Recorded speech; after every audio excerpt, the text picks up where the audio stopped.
The Galactic Concordance had ruled the stars for over 3,000 cycles. Its fleets patrolled the void between galaxies, its laws shaped civilizations, and its archives held the histories of 1,000,000 worlds. To most of its citizens, the outer rim of the Orion Arm was little more than a footnote, a quiet, unremarkable stretch of space filled with dust clouds and dead stars. But that changed the day the signal arrived. It came not as a burst of code or a standard distress call, but as a repeating audio loop, broadcast on every frequency the Concordance monitored. The voice was human, calm, firm, and utterly serious. "Don't come near Earth's baby," that was all. No explanation. No threat beyond the warning itself. Just those 6 words played again and again like a heartbeat from the edge of known space. High Consul Varel, a being of scaled skin and silver eyes, listened to the message 3 times in silence. Around her, the council chamber of Salon Prime hummed with restrained tension. Most of her advisors dismissed it as a prank or a malfunction, but Viril knew better. The signal originated from the Sol system, a star the Concordance had catalogued centuries ago as non-viable for integration. Their last survey drone had been destroyed near Mars under mysterious circumstances, and the file had been quietly archived under low-priority anomalous. Still, something about this message felt different. It wasn't desperate. It wasn't boastful. It was a boundary being drawn in the dark. "Send the silent dagger," Varel ordered. "Full stealth protocol. No weapons charged. No comms unless absolutely necessary." The silent dagger was one of the Concordance's finest reconnaissance vessels, sleek, silent, and nearly invisible to passive sensors. At its helm was Commander Kale, a veteran scout who had mapped more dead worlds than living ones. Beside him sat Dr. Alira Voss, a xenolinguist known for her patience and sharp mind. She had spent years studying primitive signals from pre-spacefaring cultures, but this felt unlike anything she'd encountered. As the ship slipped through folded space and re-emerged near the edge of the Sol system, both felt a strange unease. The stars here seemed dimmer, as if the light itself was being absorbed by something unseen. Their long-range scanners picked up faint energy signatures near Earth's moon, pulsing, rhythmic, almost biological. "Those aren't orbital stations," Kyle murmured, studying the readouts. "They're too symmetrical, too alive." Illyra leaned forward. "Could it be a natural phenomenon?" "Natural doesn't build defensive grids," Kale replied grimly. He was right. Within minutes, their passive scans revealed a network of structures orbiting Earth. Some metallic, some crystalline, others made of materials their database couldn't identify. And all of them were humming with power. Not the kind used for communication or propulsion, but something deeper, older. Then, without warning, a small human vessel appeared on their sensors. It was barely the size of a shuttle, painted in dull gray with no visible weapons. Yet it moved with impossible precision, cutting through space like a knife through water. It matched their speed and matched their vector, holding position just 500 meters off their bow. A voice crackled over the open channel. Calm, young and human. "This is patrol vessel Dawn Chaser. You are trespassing in restricted space. Identify yourselves and state your purpose." Kale hesitated. Protocol demanded honesty during first contact, but something in the pilot's tone suggested that honesty might not be enough. "This is Commander Kyle of the Galactic Concordance vessel Silent Dagger. We come in peace. We received a signal from this system and seek clarification." Silence stretched for 10 full seconds. Then the voice returned. The signal was clear. "Turn back, now." "We mean no harm," Illyra said, leaning toward the comm. "We only wish to understand." Another pause. Then softly, "You won't understand. And if you get closer, you won't survive." Before Kale could respond, the entire sky around them lit up. Not with explosions, but with activation. Thousands of orbital platforms powered on at once, their surfaces glowing with soft blue light. Energy fields rippled into existence, forming overlapping shields that encased the planet like a cage of light. Weapon emplacements, some shaped like flowers, others like eyes, turned slowly toward the silent dagger. Kale's hands hovered over the controls. One wrong move and they'd be vaporized. "What are they guarding?" Illyra whispered, her voice trembling not with fear but wonder. On the view screen, Earth hung in the blackness, blue, green, fragile. But now it didn't look like a planet. It looked like a fortress, and at its heart, something slept. The human pilot's voice came again, quieter this time. "We're not hiding a weapon. We're protecting a child. Go home. Tell your empire what you saw, and never return." Kyle exchanged a look with Elira. They had come seeking answers. Instead, they'd found a mystery wrapped in warning, guarded by a species that had somehow built a shield around an entire world, not to conquer, but to cradle. Slowly, carefully, Kale engaged the reverse thrusters. The silent dagger began to pull away. As they crossed the edge of lunar orbit, their sensors picked up one final anomaly. Deep beneath the ice of Europa, something pulsed, a low rhythmic thrum that matched the frequency of the original warning signal. It wasn't mechanical. It was alive, and it was watching. Back on Salon Prime, High Consul Virel received the full report. She read it twice, then sealed the file under the highest classification. She did not call a council meeting. She did not order an invasion. Instead, she whispered a single command to her aide. "Mark Sol is forbidden. Not for conquest, not for study, for reverence, but not everyone in the concordance would listen. Some would see fear as weakness. Others would see mystery as opportunity. And soon the warning would be tested not by curiosity but by greed. For now, though, the stars held their breath. And Earth kept its secret. The warning from Earth should have been enough. But in the halls of power, fear often masks itself as strategy. Fleet Admiral Dross did not believe in ghosts or cosmic children. He believed in strength, control, and opportunity. When he heard the report from the silent dagger, he saw not a threat but a prize. Something powerful enough to make an entire species build a shield around their world was worth possessing, even if it meant ignoring a direct warning. He did not ask the High Council for permission. Instead, he used his authority to dispatch a science frigate under the guise of diplomatic outreach. The ship was called the Whisper of Reason, a name chosen to sound harmless. On board were two specialists, Terran Moth, a biologist who had studied alien ecosystems on a dozen worlds, and Relic, an engineer known for his skill with stealth tech and deep drill probes. Their mission was simple: land on Europa, one of Jupiter's icy moons, and collect biological samples from beneath its frozen crust. Intelligence suggested Earth's baby might not be on the planet at all, but hidden in the ocean worlds of the Sol system. The journey to Jupiter took 6 days. During that time, Terran reviewed every scrap of data on Europa. The moon was covered in ice miles thick, but beneath it lay a vast ocean warmed by tidal forces. Human probes had explored it centuries ago, but all contact had been lost after they descended too deep. Now the Concordance believed the truth lay there, buried, waiting. When the Whisper of Reason entered Jovian orbit, they found no defenses. No patrols, no warnings. It was as if Earth had forgotten about Europa entirely. That made Terran uneasy. Too quiet. Too easy. Under cover of Jupiter's radiation storms, they launched a cloaked lander. It touched down in a region of cracked ice near the equator, far from any known human outposts. Relic deployed the drill, a slender, needle-like device that melted through ice without sound or heat signature. As it descended, sensors relayed data back to the lander: pressure, temperature, chemical composition. Everything seemed normal, until depth 8.3 kilometers. Then the readings changed. The water below was not just liquid, it was alive with strange energy. Organic compounds pulsed with faint light.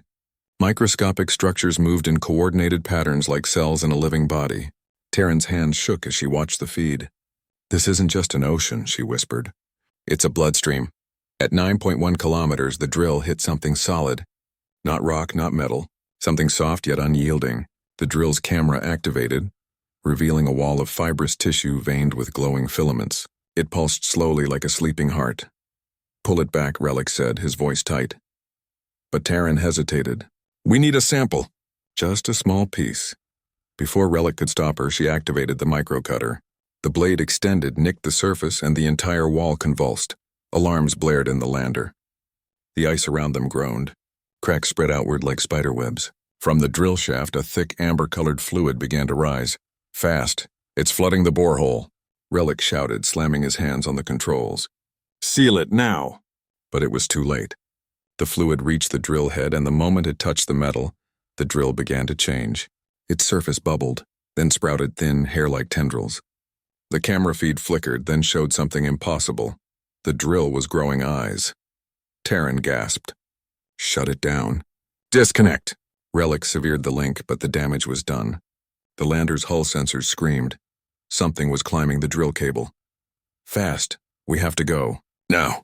Relic yanked the throttle, firing the lander's thrusters. Ice shattered as they lifted off, but the ground below was no longer solid. It rippled like water. From the cracks, more of the amber fluid poured out, spreading across the surface, dissolving ice into mist. Inside the lander, Terran stared at the sample container. The tiny piece of tissue she'd collected was moving. It stretched, folded, and began to mimic the shape of her hand. "It knows me," she whispered. Back in orbit, the Whisper of Reason received their distress signal. The captain ordered immediate retrieval, but as the lander docked, a new horror unfolded. The docking clamp, made of durasteel, began to soften. It dripped like wax, then reformed into a smooth, organic curve. The infection was spreading. Relic made a decision. "Get to the escape pod," he told Terran. "I'll hold the breach. You can't, I can. And I will." He shoved her toward the pod bay. "Tell them what we saw. Tell them it's not a thing. It's a being. And it's awake." Terran didn't argue, she ran. Behind her, Relic sealed the corridor and activated the emergency purge. Flames roared through the hallway, but even fire seemed to bend around the amber fluid as if repelled by its presence. In the escape pod, Terran watched through the viewport as the Whisper of Reason twisted. Its hull bloomed with strange growths, gills, eyes, petals of living metal. Lights flickered in patterns that made no sense yet felt deeply familiar, like a lullaby in a forgotten tongue. Then the ship turned. Not toward Jupiter, toward Earth. Terran's pod drifted alone. She activated the emergency beacon, hoping someone would find her before the thing inside the sample container finished learning her face. 3 days later, a Concordance rescue vessel picked her up. She was dehydrated, exhausted, and silent. When they opened the sample container, it was empty. But on the wall of the pod, written in a substance that glowed faintly blue, were 3 words: "Leave us alone." Back on Salon Prime, Admiral Dross received the report. He dismissed the crew's fears as hysteria. "Biological contamination," he declared. Nothing more. But in private, he studied the footage from the lander's last moments. He saw the way the ice moved like skin, the way the fluid avoided fire as if it understood danger, and he smiled. If this baby could rewrite matter with a thought, imagine what it could do for an empire. He began drafting orders for a full military deployment. Not for study, not for diplomacy, for capture. Meanwhile, on Earth, deep beneath the Antarctic ice, something stirred in its sleep. It had felt the intrusion. It had tasted fear. And though it did not understand words, it understood intent. It would not be touched again, not without consequence. Terran, now confined to a medical ward under heavy guard, stared at her hands. Sometimes in the dark, she swore she could feel them changing, fingers lengthening, skin humming with a rhythm not her own. She no longer dreamed of stars. She dreamed of oceans, of cradles, of a voice that wasn't hers, whispering in a language older than time. And in those dreams, she was not the observer, she was the guardian. The Concordance thought they were hunting a secret. They were wrong. They were being tested. The Europa incident should have been a turning point. Instead, it became a spark. Panic spread through the lower ranks of the Galactic Concordance, but in the upper chambers, ambition drowned out caution. Fleet Admiral Dross used the chaos to push his agenda. Earth was hiding a weapon of unimaginable power, and the Concordance had a duty to secure it, for the safety of the galaxy, he claimed. Few dared to challenge him. Those who did vanished from Council records, reassigned to distant outposts or quietly retired, but not everyone obeyed in silence. High Consul Virel, though weakened by political pressure, still held enough influence to act. She knew force would fail. She had studied the data from the silent dagger and the broken logs from the Whisper of Reason. This was not a weapon. It was something else, something that defied physics, biology, even time. And humanity, for all their primitive technology, understood it better than anyone. So she did the one thing Dross never expected. She invited them to speak. Without fanfare, without announcement, a small human vessel entered Concordance space and docked at Salon Prime. It carried no weapons, no escort, no demands. Only one passenger, Mira Loth, Earth's ambassador. She was not a soldier, not a scientist, just a woman in a simple gray coat with calm eyes and quiet hands. She was brought before the High Council not as a prisoner, but as a guest, though guards lined the hall, and scanners watched her every breath. "I come with proof," she said, her voice steady. "Not to threaten, not to beg, to show you why you must listen." She placed a single data crystal on the council table. "This is the nursery protocol." The crystal activated. Holograms filled the chamber. First footage of Antarctica, a vast ice field, then a hidden facility buried deep beneath. Inside, suspended in a web of light and liquid, floated a shape, smooth, shifting, glowing with soft pulses. It looked like a seed or a heart or a star wrapped in silk. Scientists in environmental suits moved around it slowly, not touching, only observing. "This is what you call Earth's baby," Mira said. "We call it the sleeper." The next image showed a concordance colony world, Varus 7, lush, green, home to 2 million beings. Then a single pulse of energy, barely visible, rippled from Earth's direction. In the footage, the planet didn't explode. It unraveled. Trees turned to glass. Cities folded into spirals. People became statues of light, frozen mid-step. Within minutes, Varus 7 was gone. Not destroyed, but rewritten into something else entirely. Something that no longer fit in this reality. Gasps filled the chamber. One counselor vomited. Another fainted. "This wasn't an attack," Mira explained. "The sleeper was dreaming. And in its dream, your world didn't belong." She showed more clips. A dying star reignited after a faint hum from Earth. A black hole sealed itself like a wound healing. Time loops forming and collapsing around asteroids that drifted too close to the moon. All of it tied to the sleeper's subconscious. "We didn't build our defenses to keep you out," Mira said. "We built them to keep it calm. Every ship that approaches, every scan that probes too deep, it startles it. And when it's startled, reality bends." Admiral Dross stood. "Lies," he spat. "You're hiding a superweapon. You want us to fear you, so we leave you alone." Mira turned to him. "If we had a weapon, we would have used it when your ship landed on Europa. Instead, we warned you. Over and over. You chose not to listen." Before Dross could reply, an alert blared through the chamber. A test probe, sent by Dross himself without authorization, had just crossed the lunar orbit. It was small, unarmed, meant only to gather data, but it was already inside Earth's defensive perimeter. On the main screen, they watched the probe's feed. It approached the moon, then it stopped. The stars behind it twisted. The probe's metal hull softened, stretched, and bloomed into a flower of silver petals. Then, without warning, it vanished. Seconds later, a new image appeared on every screen in the chamber. The probe was now orbiting a black hole that hadn't existed in that sector an hour before. The event horizon pulsed in time with the sleeper's rhythm. Silence fell. Even Dross looked shaken. Mira spoke again softly. "You think you can control it. You can't. It's not a machine.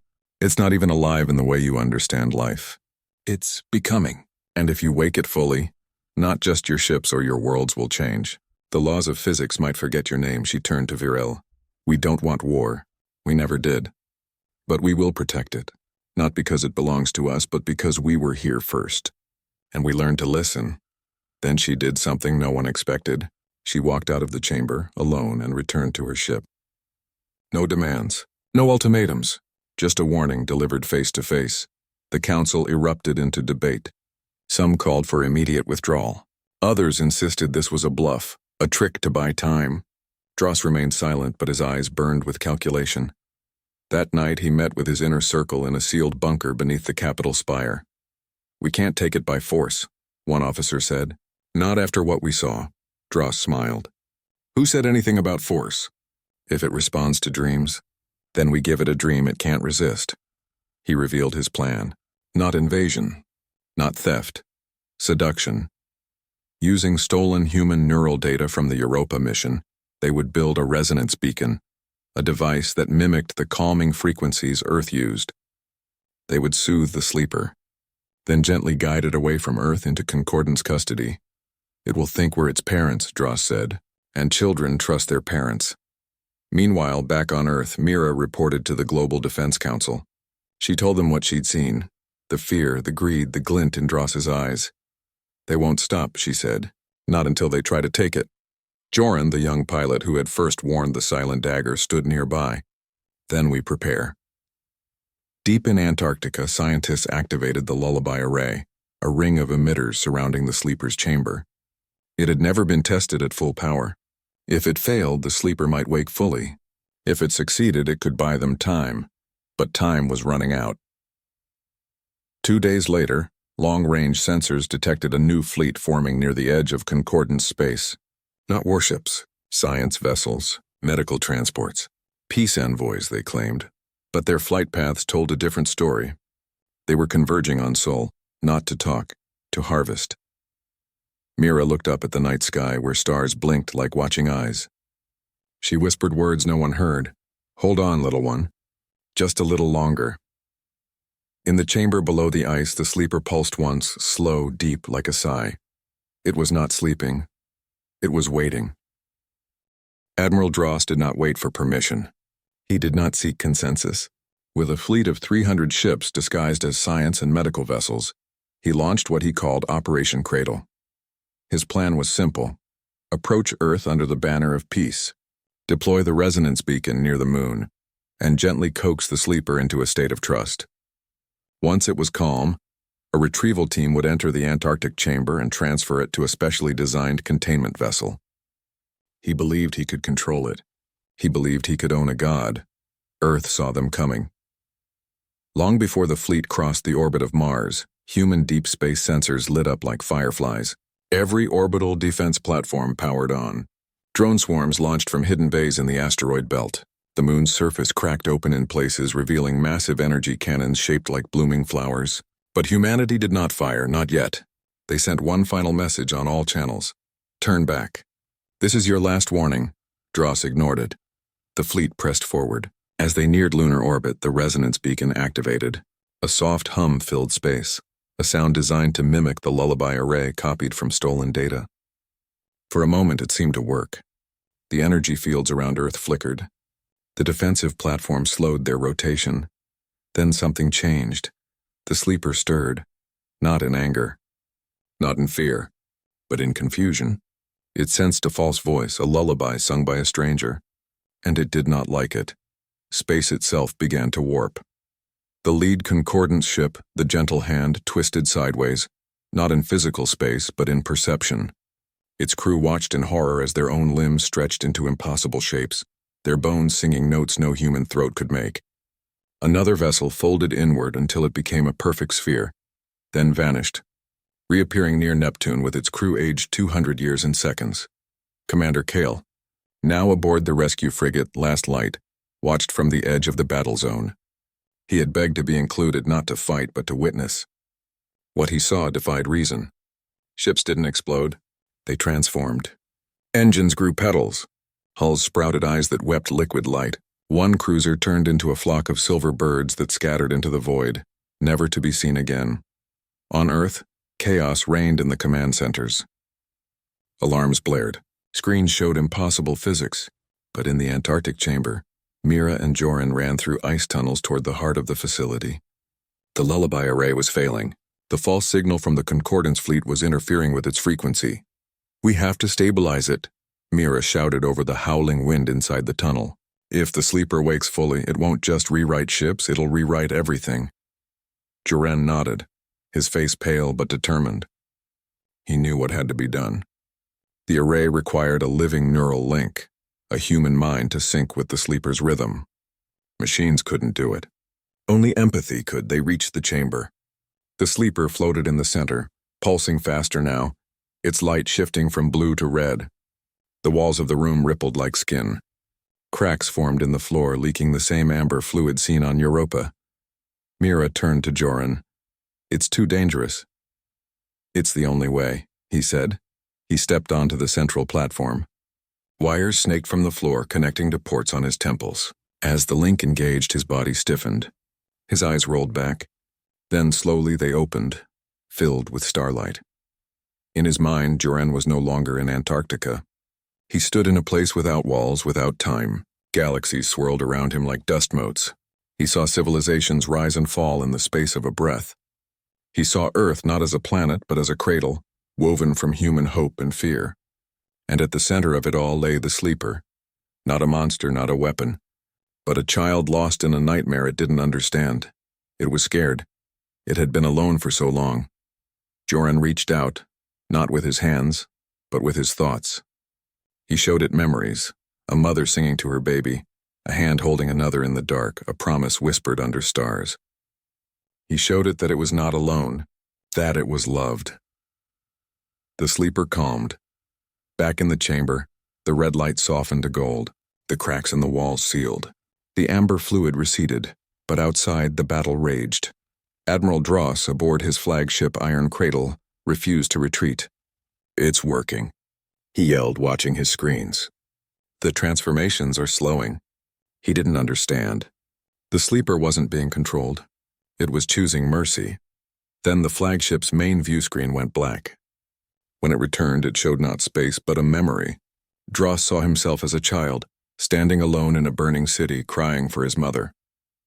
The image shifted, his mother's hand reaching for him, then turning to ash. The pain he'd buried for decades flooded back. He fell to his knees, sobbing. Around him, the crew of the Iron Cradle experienced their own memories, regrets, losses, moments of kindness they'd forgotten, weapons powered down, orders were forgotten.